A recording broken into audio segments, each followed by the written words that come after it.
श्री कृष्ण जन्माष्टमी भाद्रपद बदी अष्टमी। धन्य है दिन आज का, शुभ कृष्ण भादव अष्टमी। आज ही माँ देव की तो कृष्ण बालक थी जनी। 1 रोहिणी नक्षत्र रजनी मध्य अति अभिराम में। आज ही ब्रजचंद्र प्रगटे श्री यशोदा धाम में। 2 नाश करने को उन्हें जो डहखाद 8 याम थे। आज ही भारत मही में आ पधारे श्याम थे। 3 उमर आए घन चहुं दिशि श्यामता थी छा गई। मानो प्रकृति देवी स्वयं स्वागत मनाने आ गई। 4 श्री अमरनाथ पांडे प्रत्येक देश और जाति में ऐसे समय आया करते हैं जब उनमें ऐसे पुरुष उत्पन्न होते हैं जो ईर्ष्या द्वेष स्वार्थ कदाचार तथा कायरता के भावों से भरपूर होते हैं। वे समय उस देश और जाति के पतन के सूचक होते हैं। यह कब संभव था कि आर्य जाति, जिसकी उन्नति सभ्यता और विद्वत्ता का सिक्का संसार पर जम चुका था और जिसका उत्कर्ष चरम सीमा को पहुंच चुका था, कराल काल के चक्र में न आती। गत द्वापर युग का अंत भारत में ऐसा ही समय था। अब आर्य जाति का ज्ञानकाल व्यतीत हो गया था और उसके स्थान में प्राकृतिक वैभव का साम्राज्य वर्तमान था। अब भरत और राम के समान निस्वार्थ भ्रातृप्रेम की मूर्तियां दृष्टिगोचर नहीं होती थीं। उनका स्थान कंस और दुर्योधन जैसे राज्यलोलुप कुलकलंकों ने ले लिया था। अब राज्य इंद्रिय वासनाओं की तृप्ति और ऐश्वर्य प्रदर्शन का साधन मात्र रह गया था। सर्वत्र एक उन्नति और बाह्य आडंबर का प्रसार दिखाई देता था। भारत में चारों ओर ईर्ष्यालु अनेक छोटे बड़े स्वतंत्र राज्य फैले हुए थे।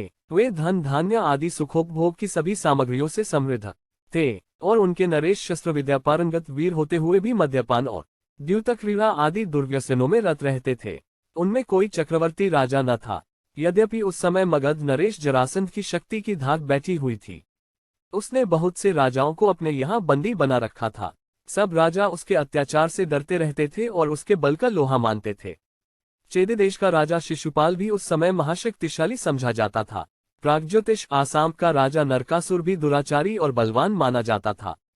उसने अपने दुराचार के लिए असंख्य सुंदरी कुमारियां अपने यहाँ बंदी बनाकर रखी हुई थी, तथापि कोई सर्वोपरि सम्राट उस समय विद्यमान न था। उसी समय शूरसेन मथुरा के राजा कंस की राज्यलोलुपता इस सीमा तक बढ़ चुकी थी कि वह अपने वृद्ध पिता महाराज उग्रसेन को बंदी बनाकर स्वयं सिंहासनारूढ़ हो गया था। हस्तिनापुर के विशाल राज्य में सिंहासन के लिए कौरव और पांडवों में भयंकर गृह कलह मच रहा था। उस समय राजाओं राजघरानों का चरित्र बहुत ही गिर चुका था। सत्यवती और कुंती के कानीन पुत्रों की उत्पत्ति, द्रौपदी के स्वयंवर के अवसर पर राजपुत्रों की मुठभेड़, कौरवों का लाक्षागृह, युधिष्ठिर की द्यूतक्रीड़ा, द्रौपदी का भरी सभा में अपमान और अर्जुन का सुभद्राहरण इसके ज्वलंत उदाहरण है। जब राजा राजपुरुषी चरित्रहीन हो जाए तब प्रजा का चरित्र कैसे उच्च रह सकता है। उनमें भी इंद्रियासक्ति और दुर्योधनादि के अत्याचारों के प्रति विरक्ति तथा कायरता प्रसार पा चुकी थी। यथा राजा तथा प्रजा के अनुसार जनता भी अपने प्रभुओं का अनुकरण करती थी। उनमें विलासिता और अर्थलोलुपता दिनों दिन बढ़ रही थी। अनेक विद्या विशारद ब्राह्मण अर्थ के दास होकर राजकुल की सेवा स्वीकार करने लगे थे। जैसा कि गुरु द्रोणाचार्य कौरवों के अर्थक्रीत दास बनकर उनके द्रौपदी के प्रति किए हुए महान अत्याचार पर भी चुप रहे थे और उनकी ओर से महाभारत युद्ध में सेनापति बनकर लड़े थे।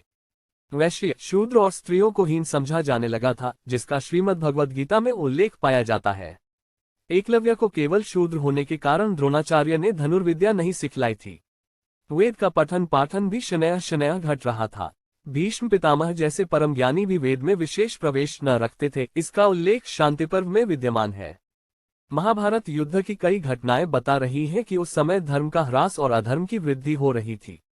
ऐसे धर्म संकट के अवसरों पर ही परमपिता परमात्मा की परंपरागत धर्मरक्षाकारिणी व्यवस्था के अनुसार धर्मोद्धारक महापुरुषों का जन्म हुआ करता है, जिनके असाधारण कार्यों को देखकर जनता में उनके नित्य शुद्ध बुद्ध विभू मुक्त अकाय अजन्मा परमब्रह्म के अवतार होने शरीर धारण करने का मिथ्या ज्ञान संसार में फैल जाता है।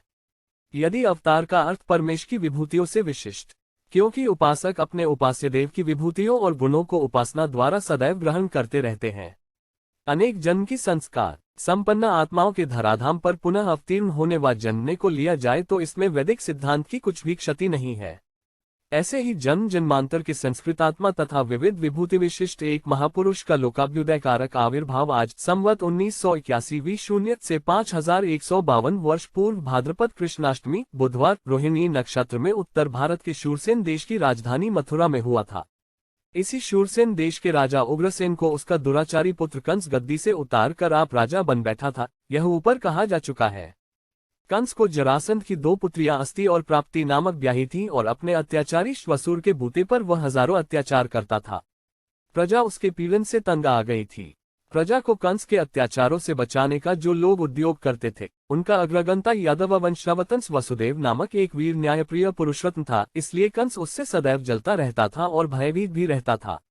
उग्रसेन के कनिष्ठ भ्राता देवल की कन्या अर्थात कंस की चचेरी भगिनी देवकी थी, जो वसुदेव को ब्याही थी।